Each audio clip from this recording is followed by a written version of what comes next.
We all feel it living in this modern moment. We're in a world where attention is constantly being demanded from us. Even when we try to set boundaries around technology and scheduling, the pace of modern life makes it difficult to focus. We certainly feel that as adults, and most certainly it's happening to our children. It's really true. What we pay attention to is what we become. As parents and educators and leaders, the real question is, are we forming students who can focus their attention and their habits and affections on what matters most? Join us for this episode of BaseCamp Live. Mountains, we all face them as we seek to influence the next generation. Get equipped to conquer the challenges, summit the peak, and shape exceptionally thoughtful, compassionate, and flourishing human beings. We call it Ancient Future Education for raising the next generation. Welcome to BaseCamp Live. Now your host, Davies Owens. Welcome to another episode of BaseCamp Live. Davies Owens on the journey with you of raising up the next generation. You hear me say it every week. Thank you for listening. Thank you for reaching out. Info at BaseCamp Live. Love to hear from you and what is on your mind.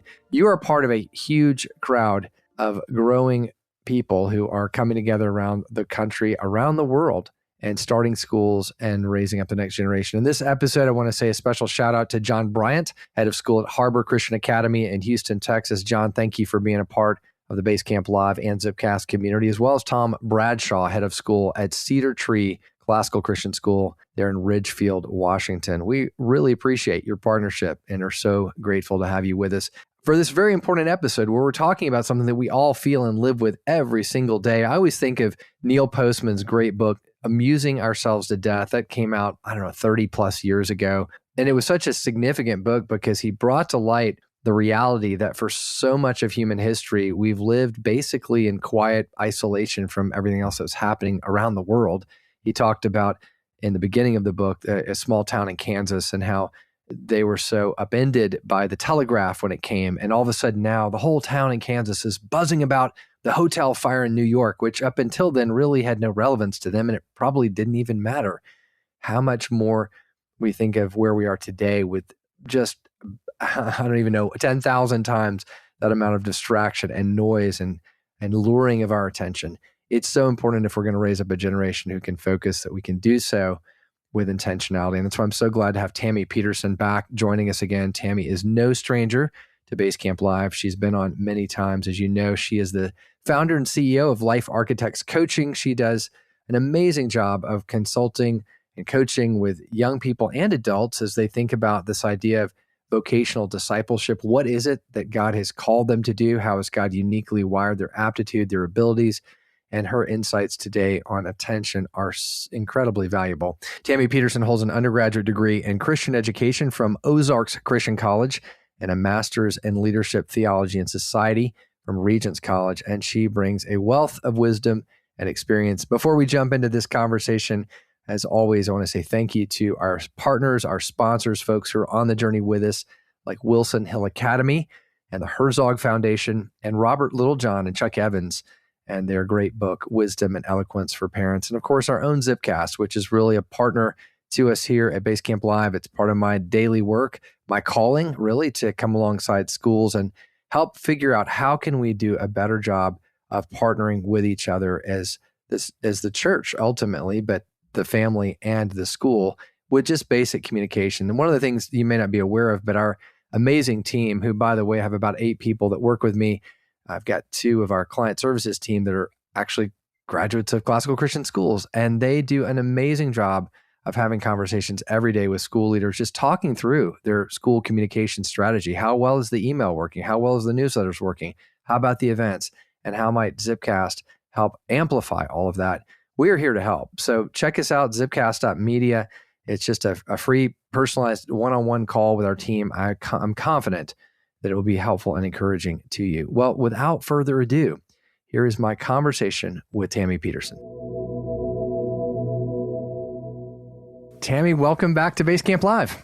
Thanks, Davies. Love to be here. Great conversation today about attention. I know. I'm so excited about this topic because like everybody immediately goes, yeah, we're having trouble with that out there in the world today.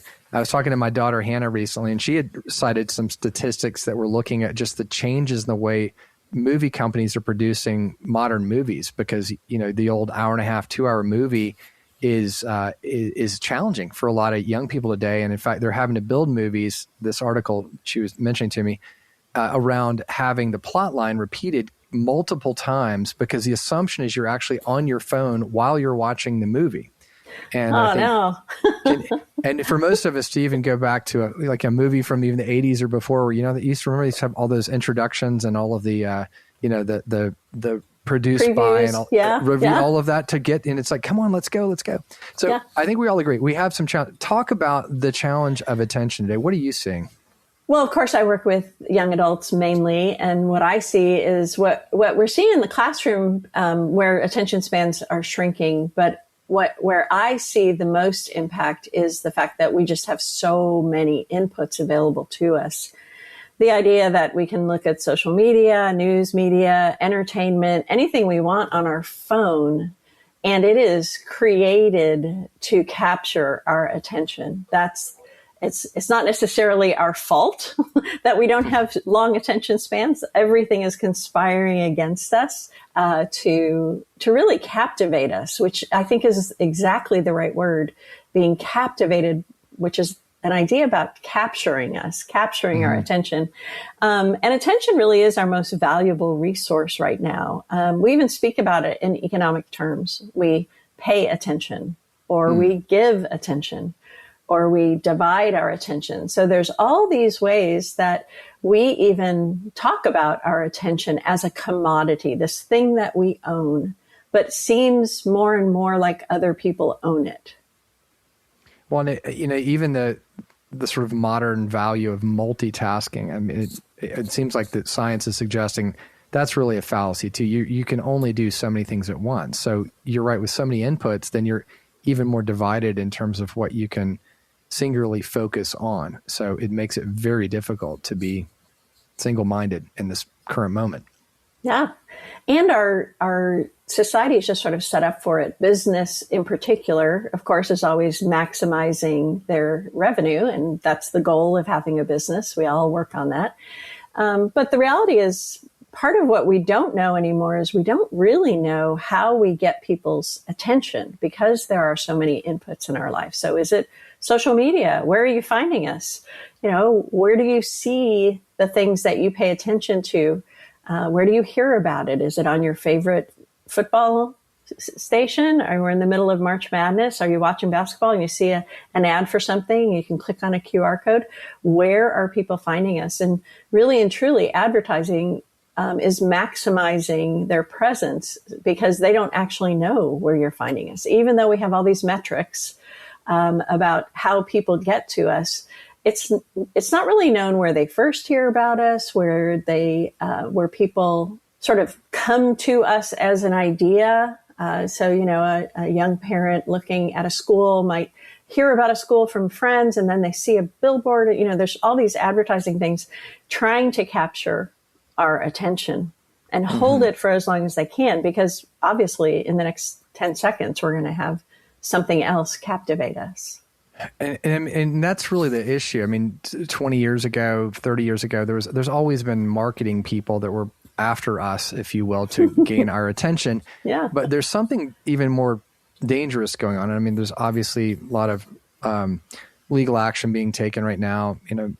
Meta's being dragged into court around a lot of what they've done. And as far as the addictive nature, Claire Morrell in her book, The Tech Exit, talks about extensively. I mean, you're really dealing with something that's firing your cortisol and your dopamine. I mean, this is like chemically addicting. It's like dumping crack cocaine on a population of people. And so it's even worse than just there's a lot going on, a lot of razzle dazzle and spinning things to pay attention to. It's literally chemically changing. Talk about that, because I mean, this is again the level of challenge we're dealing with when it comes to attention and focus. Yeah, we know in education that what you pay attention to over and over again, what you review, what you go back to, what you embed in your mind kind of builds those synapses in our brain to remember it and to think about it more. And if you think about a childhood where there was like outdoor play and school, like those are the kind of the two choices. They didn't have a TV, didn't have a radio. Way back in the years gone by. Sitting in a classroom might be interesting because it's the most information you have. It's the biggest input you have, reading a book or listening to a teacher. And the more they repeated things, the more the student then could remember them. And we see that in the early years of education. Students come back. Curriculums are cyclical and they're spiraled, and you come back to those ideas again and again and again to build that brain that is interconnected. And education isn't the only place that uses that. And so as we began to try to get children's attention, which is relatively new, like the truth is that marketers weren't paying attention to children for a long time. They were paying attention to wage earners, people who actually had money.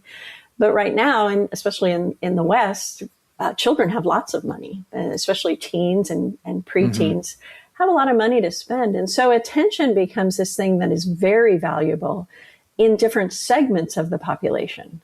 And so if you're trying to reach a preteen or a teenager, there's multiple inputs that they could be paying attention to. And none of them are as probably boring as sitting in a classroom listening to a teacher talk about something. And so teachers trying to compete with that are kind of in a losing battle. But it's not the end of it, because we also know that attention and interest and affection is built through relationships. Right. So part of social attention, the idea that some person is important to us, is a key to our marketing right now.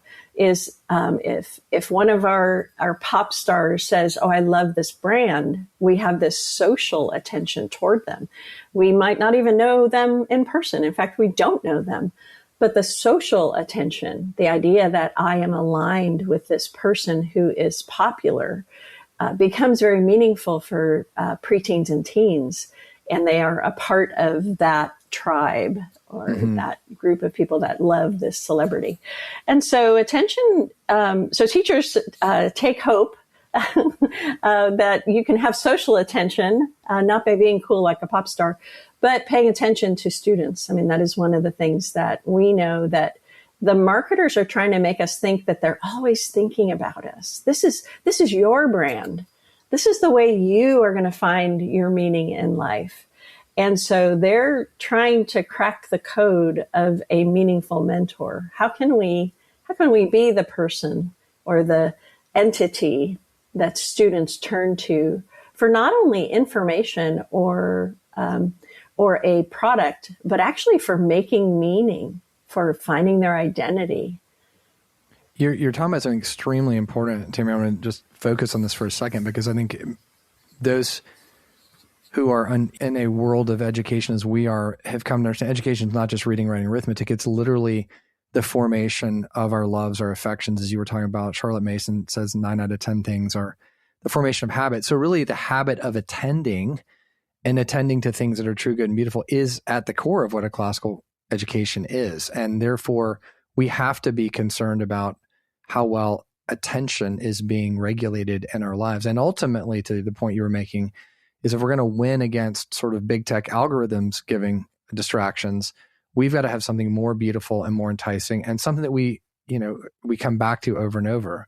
Would you say that, this idea, it is, when I think of it kind of in a food context, it's like if you bring your kids up with Fruit Loops all the time, they're going to think Fruit Loops are normal and tasty. And if you all of a sudden introduce broccoli, they're going to probably think that's kind of gross. If you always introduce broccoli and there was a habit, right, that becomes, you're shaping them towards that greater and more important affection. It seems like it's a similar thing with attention, would you say? Yeah, absolutely. And one of the things that's true about this is we actually form our children's loves through our loves. If we love listening to a particular kind of music, I hear it all the time. How did you get started in classical music or whatever they love? Classic rock, either. Both of those things. Kids are started because their dad loved it or their mom loved it, or it was played in their childhood home and they have memories. They even have memories of the skip in the old album that their parents might be playing, and they're just like, oh, I don't think I've ever heard that song without a skip right there. So it's this very interesting habitual patterning of attention by adults before their children.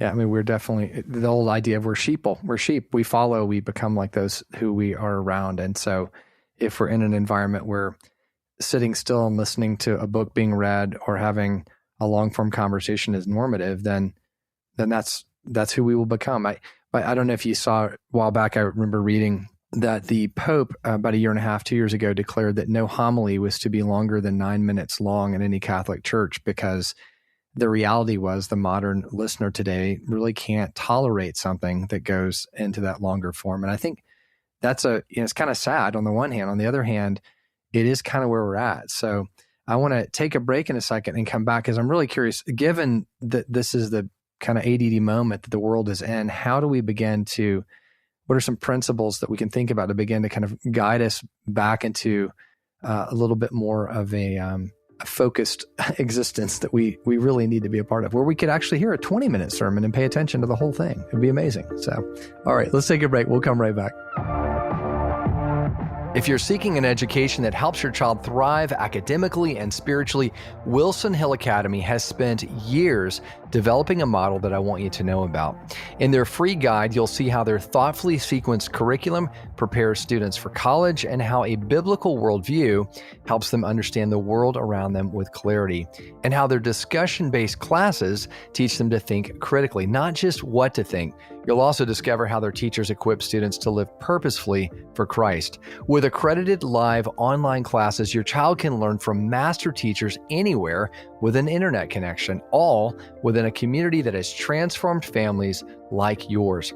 Download their free guide today at wilsonhillacademy.com/guide or in the link in our show notes. During this short break, I have a special invitation to all school leaders, administrators, and teachers. I want you to imagine for a moment stepping away from your everyday routine at school and diving deep into the rich foundations of Christian education, surrounded by world-class scholars, seasoned classroom teachers, and administrative experts with years of experience running schools with a lot of wisdom to share. That's exactly what the Herzog Foundation's Institute is offering. I've had the joy of serving as a training coach for the last few years, leading their 2.5-day training on spiritual formation and another one on parent engagement.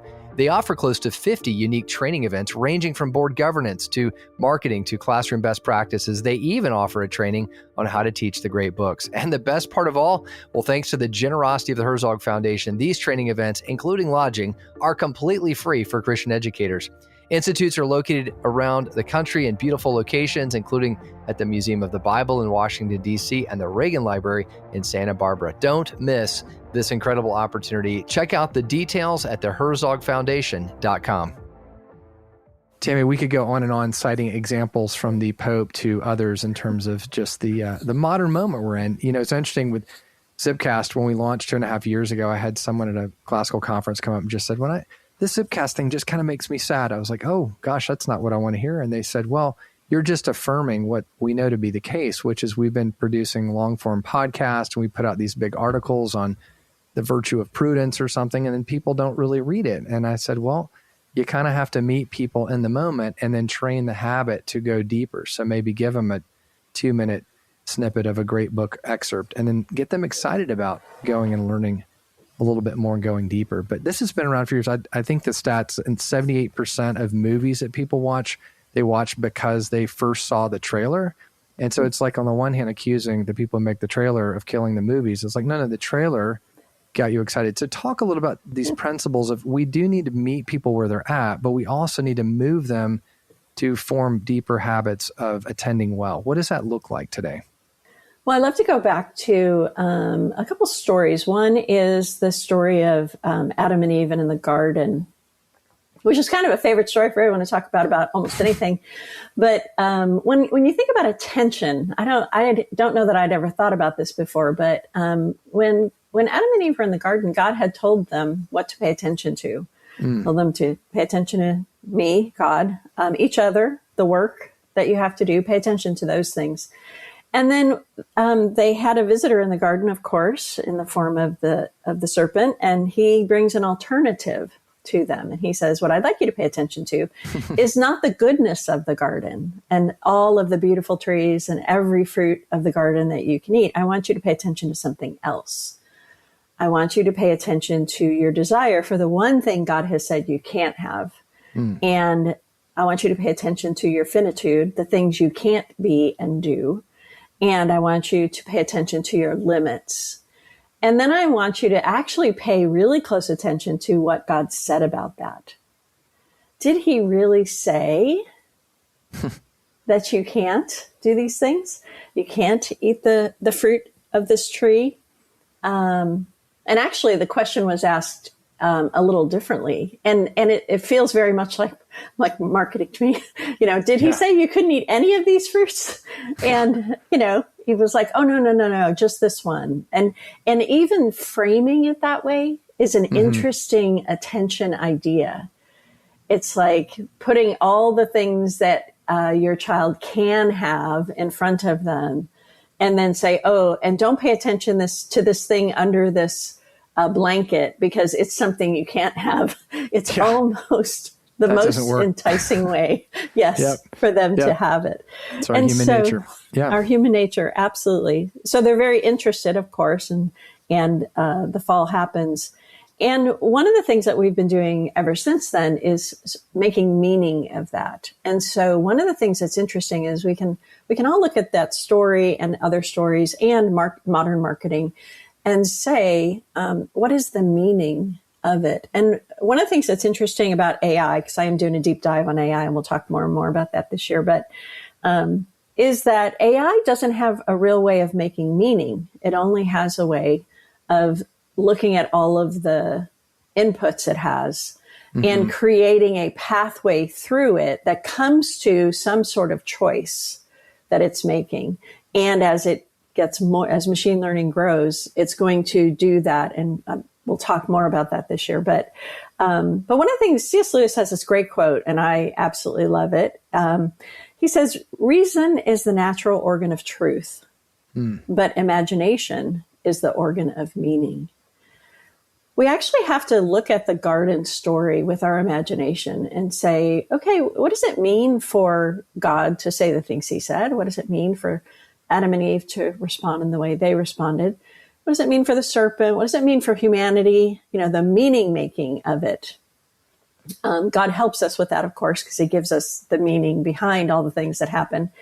But for the most part, what modern advertising and all the inputs we have is trying to do is make meaning of our lives for us. And so the fact that you don't have this new thing means that you're a loser. The fact that you don't want something even means that you're not really the kind of person that should be in leadership or whatever. I mean, there's so many ideas out there that the world tries to make meaning for us. And I think what a lesson from the Garden of Eden that we can go, okay, we need to pay attention to things a little more carefully. Yeah, it's a great reminder, because without a vision, the people perish. Without a sense of something greater or more important in one's life, you default to whatever the default setting is. And that's our culture today. I think working statistics, 86% of young people today, when you ask what they want to be social media influencers. And I think 12% claim they already are. And so we've created a norm that is really not something we want to aspire to. And yet, unless we speak into that with something more beautiful, more visionary, why should we be surprised otherwise? And that's, again, it's not a new problem in that sense from what you're describing, all the way back to the garden. Yeah. Yeah. Well, and it's absolutely easy to influence someone to consume something. If you think about the garden, I mean, how easy is it to entice someone to look at something good, true, and beautiful, which the fruit was in that moment? It was inherently good, true, and beautiful, and say, don't you desire that? It wasn't the actual eating that did something. It was the actual decision to do it. That's right. And so part of the meaning making, and I think that's, and we can actually look at our own lives as adults and think through this a little ourselves. So AI is a part of our life now. If you use your GPS or you use you use Google or your Gmail, you're going to have AI trying to leak into the work you're doing and help you get better at what you're doing. And so, so really and truly, AI is a response to a life that we can't live without it. So we get too many emails. So we need an AI to actually look at our emails and say, oh, you don't need to look at this one. And it makes meaning for us. It says, this is not a meaningful thing. Now we train it, but in the early days of training, we get a lot more mistakes. AI puts something in our primary email box that shouldn't be there. And we say, oh, no, let's move it over here. That's an update. And I don't need those in this box. But the truth is that we have too much information in general. And so we believe as humans that we're incapable of wading through that because it's not efficient. And the question is, like, I remember a day when there was no email or a limited email, and we just sort of let our inboxes be open to everyone. We have an email address, send it to us. And that is a little bit like what our children are facing, is their email and their inboxes are open to everyone. Things just show up in front of them. And so we needed AI to sort it all out. And then in the world of college admissions, that's another area that I just look at and say, yeah, technology is not our friend. It's a very simple process of applying to college has become really, really complex, partially because of technology. Before the days of the Common App, a person would have to write their name 10 times if they were applying to a college, to 10 colleges. Now they just have to say, yes, I want to send this application to this college. So we had this amazing influx of data into the college's admissions office. And so they needed ways to wade through all the things that they were getting in their inboxes, and they turned to technology. So we have all these technological solutions for the college admissions process.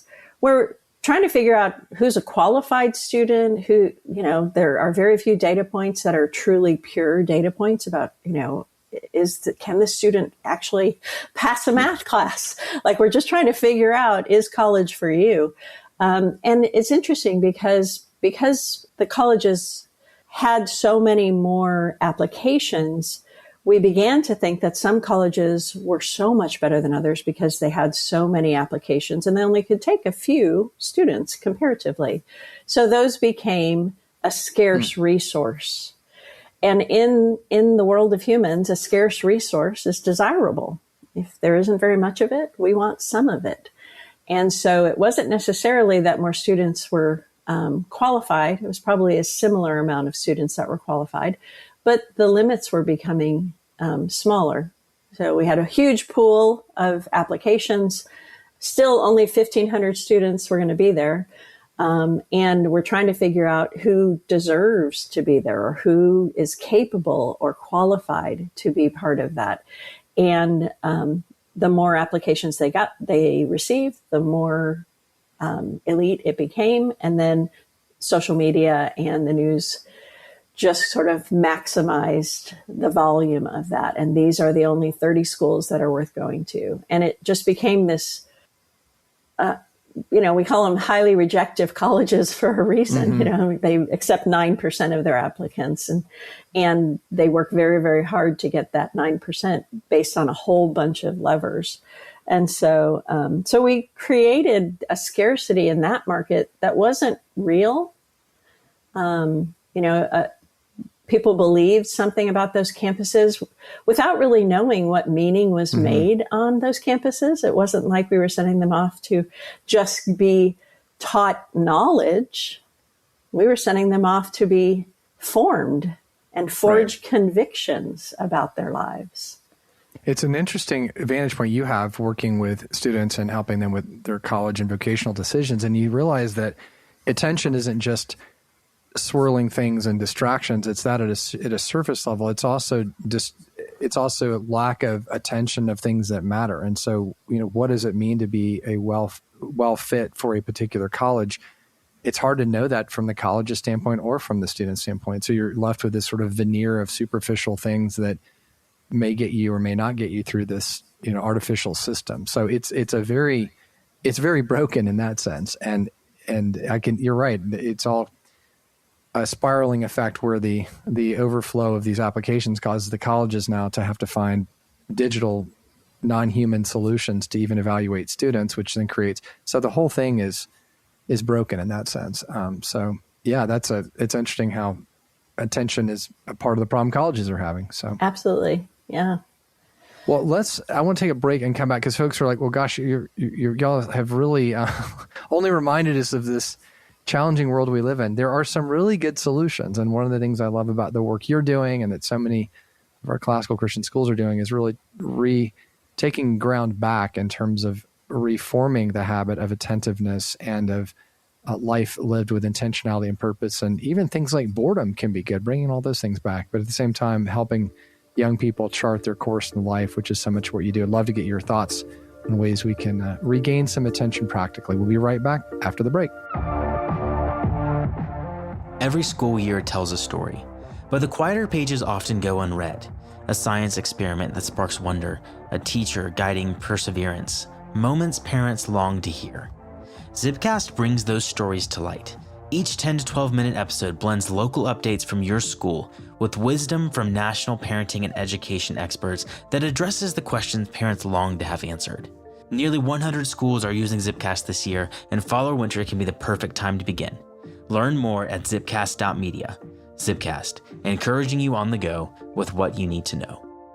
Hi there, classical Christian parents, students, and teachers. This is Robert Littlejohn, co-author with Charles Evans of Wisdom and Eloquence, a Christian paradigm for classical learning, published by Crossway Books. We want you to know about our new book with well-known family counselor Keith McCurdy, published by Classical Academic Press. The book is titled Wisdom and Eloquence for Parents: How Classical Christian Education Can Transform Your Children, Your Family, and the World. We have written this shorter, parent-focused book specifically as an admissions and parent education resource for schools and families.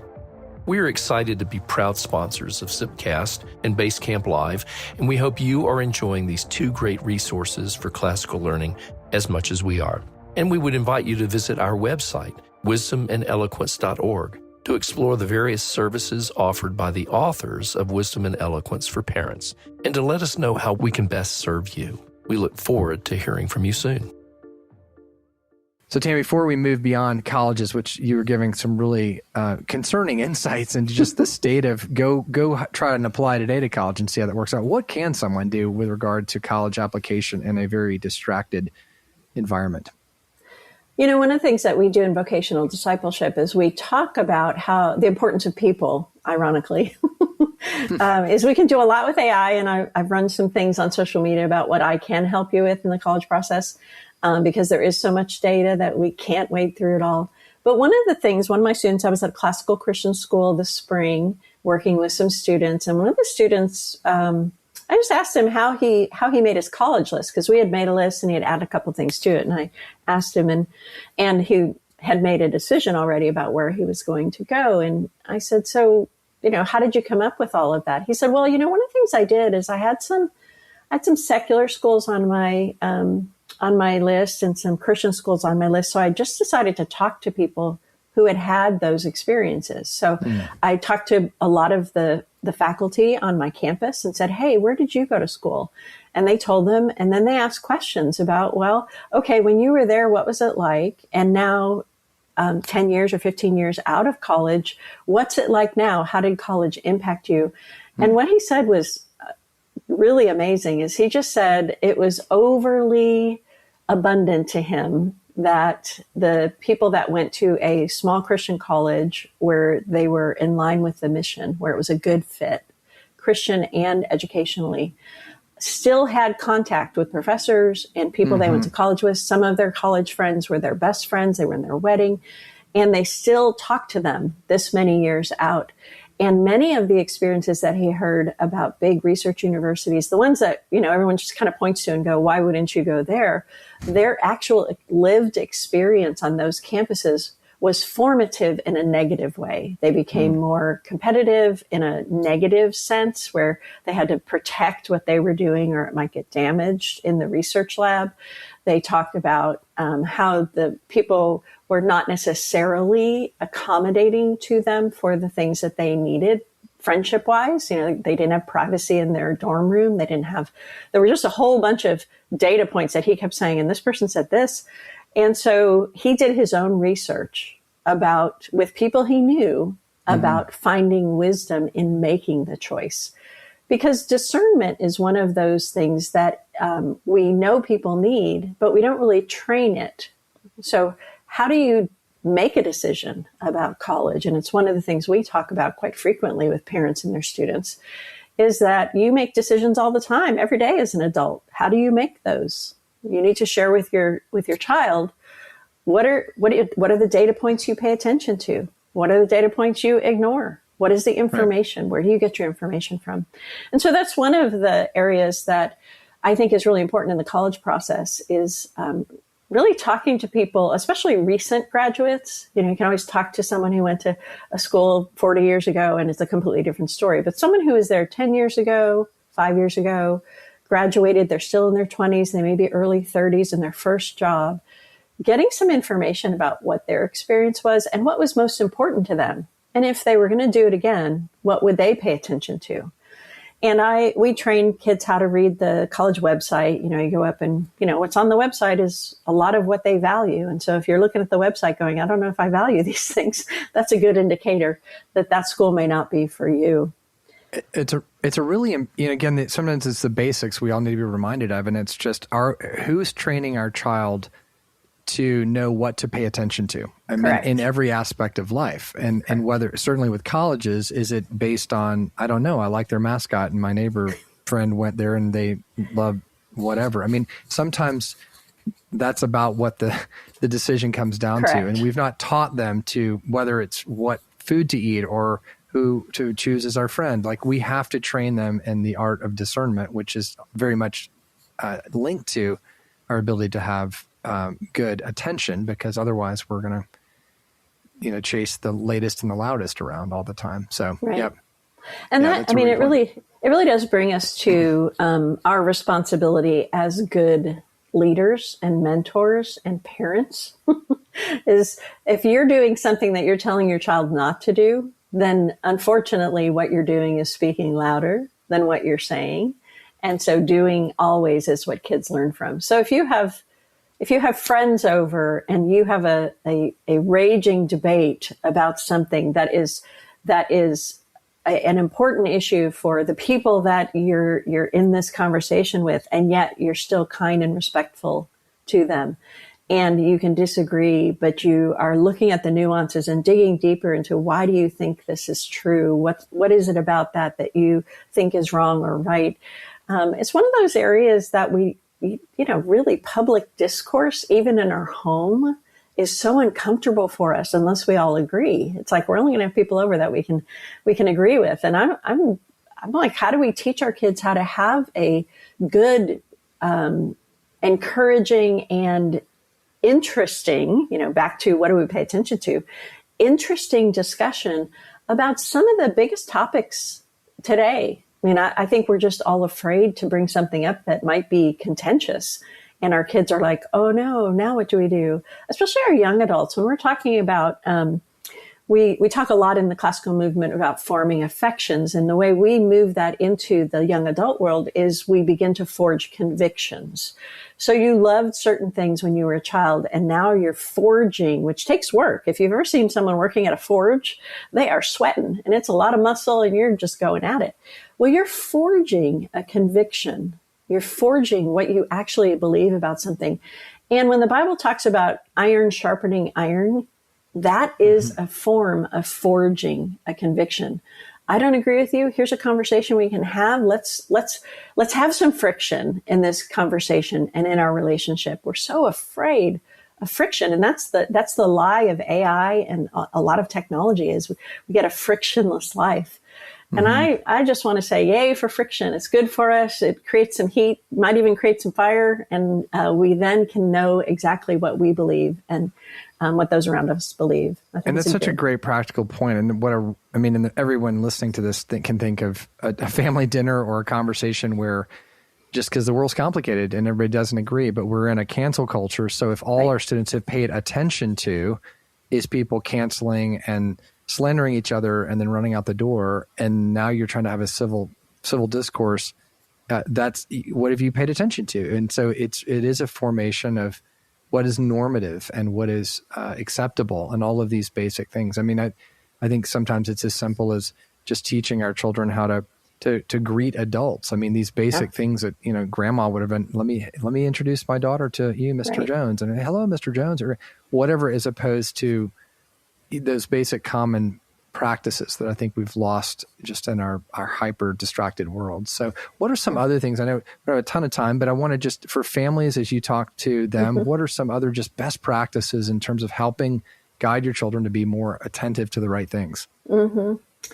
Yeah, I think paying attention to what they're paying attention to. I told a mom a few weeks ago that she needed to play her son's video game with him. And she said, oh, he'd never let me. And I was like, well, that's an interesting statement. What do you mean by that? He'd never let me.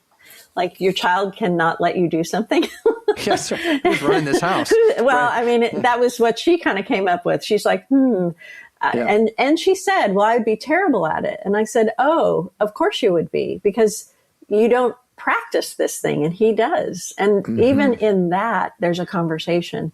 And so part of helping your child learn to love something is be a part of their life. And I can't tell you how many times my great nephew has beaten me in Mario Kart, because he does it more often than I do. And I'm pretty terrible at it because I didn't play video games when I was a little kid.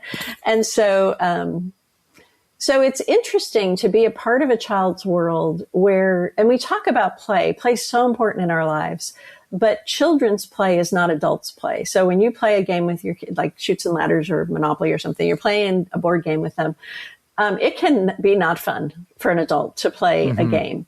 Or you might be the kind of person that is eternally a child and you just love playing, and that's great. But your children, play is important for them because they work out stuff while they're playing. And so you playing with them in a thing that they are playing that you want to know more about, it honors the fact that they really like it, but it also gives you information about what they're paying attention to. And of course, there's so many things, and there's lots of other people that talk about this, but you don't allow a kid to play with friends that they don't know online. There's a whole bunch of online things that you would talk about, but just knowing what the game is like and why they like it, like paying attention to, why does your child like this thing? What are they watching? What are they reading? So are you offloading meaning making to your children? I was on a flight a couple weeks ago, and I was watching Bluey, which I hadn't seen, but I'd heard a lot about. So I was like, I'm just going to watch this. I'm going to watch a few things of these.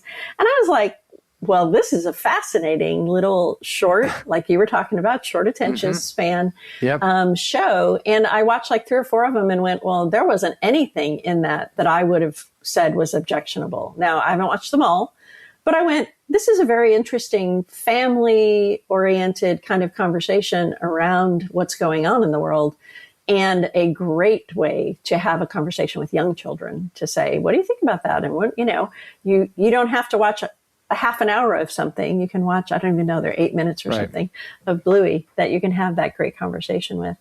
But you're picking up on something important. It's not only the content, where there are expletives in it, but it's also just, this is Marshall McLuhan, talked in the 60s about the medium is the message. I mean, the very fact that you're getting something that's flickering that fast at you, that every scene change is 1/8 of a second, that becomes what your children are paying attention to, which then changes their attention. And that's why I hear more and more from teachers that it's so difficult to run classical classrooms today, especially, all ages, but grammar school kids that come in and they've been on Bluey for hours and they can't quite sit through someone reading the Chronicles of Narnia to them because they're ready for the next clown to pop up or the razzle dazzle thing. And so we're forming our kids to to love things that are not always lovable or lovely because we're not paying attention to ourselves. So that's really good advice. And again, it's not meant to lay undue burden on parents, but I think that's part of the reality is we are, another quote we often hear things that's along the lines of, you're the average of the 5 people you hang out with. So, or the 5 major influences. So you will become like whoever these people are, virtual or in person. So it's a kind of basic human principle, but really important when it comes to attention. Yeah. Well, and putting something in front of our children to look at without us is offloading their formation. We're offloading our responsibility as parents. That's right. Instead of saying, here, come and help me do the laundry. I mean, there's so much in this type of conversation that we don't have time for. But the idea that that work is meaningful in the home and children learn to be, to have confidence and feel competent when they're young by the family needing them to actually do work and not just play. Exactly. And so we, many times people, play is the kids learning. I'm like, no, play is play. Don't conflate that. Learning is learning, play is play, work is work. Their play is like your play. Don't think you're out on the golf course, only doing work. You're actually playing out there too. And so, some of the conversations we have with parents are really important just around what are we actually doing with our children. That's a really good point, Tami. Well, there's so many more things we can talk about on this topic, and I know we'll have you back on and we'll continue as we look at other implications in our modern distracted culture of what's happening with attention and how do we protect our child's attention, how do we form them to love the things that are true, good, and beautiful, and continue to regain really our humanity in this moment. It's such a challenge that we just can't take for granted. And I'm so grateful for the work that you do. And I know there's a lot more resources that you have available. Anything else that you want to mention by way of resources or connections back to you? Well, we're continuing to write on our blogs and our blog. And of course, that's at lifearchitectscoaching.com. And you can get all the links to past BaseCamp Live resources and things like that on that website. And we're always looking for new schools to talk to and new people to help. And so feel free to reach out to us on lifearchitectscoaching.com. Sounds great, Tami. Thanks so much. Can't wait to continue the conversation with you again in the future. Yeah, thanks. Thank you for listening to this episode of BaseCamp Live. Be sure to check out our website, basecamplive.com, for more than 8 years of timeless episodes that you'll find helpful and encouraging, as well as the helpful resources offered on our partners page. The views and opinions expressed in this program are those of the speakers and do not necessarily reflect the views or positions of our partners like the Herzog Foundation. See you back next week.